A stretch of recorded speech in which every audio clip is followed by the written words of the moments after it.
ప్రేమలో పడితే ఏదైనా చేస్తారు అంటారు. కానీ ఓ యువతి ఏకంగా దొంగతనానికే తెగబడింది.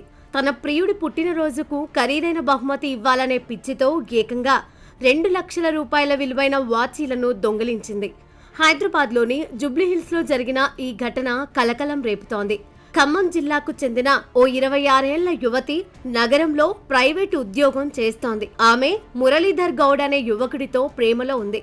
తన ప్రియుడి పుట్టినరోజు కోసం జూబ్లీహిల్స్ రోడ్ నంబర్ 36లోనే రమేష్ వాచ్ కంపెనీ షోరూమ్ కు వెళ్లింది. ప్రియుడిని కారులోనే ఉండమని చెప్పి లోపలికి వెళ్లిన ఆమె సేల్స్ మన్ కళ్లుగప్పి 2 లక్షల విలువైన 2 ఖరీదైన టిస్సోట్ వాచీలను చాకచక్యంగా తన హ్యాండ్ బ్యాగ్ లో దాచేసింది. ఆ తర్వాత వాచీలు నచ్చలేదని చెప్పి అక్కడి నుంచి జారుకుంది. అయితే సిబ్బంది వెంటనే గమనించి పోలీసులకు ఫిర్యాదు చేయగా సీసీటీవీ ఫుటేజ్ లో ఆమె అసలు రంగు బయటపడింది. కార్ నంబర్ ఆధారంగా పోలీసులు ఖమ్మం వెళ్లి ఆ కిలాడి ప్రియురాలితో పాటు దొంగతనానికి సహకరించినట్లు భావిస్తూ ఆమె ప్రియుడిని కూడా అరెస్టు చేశారు.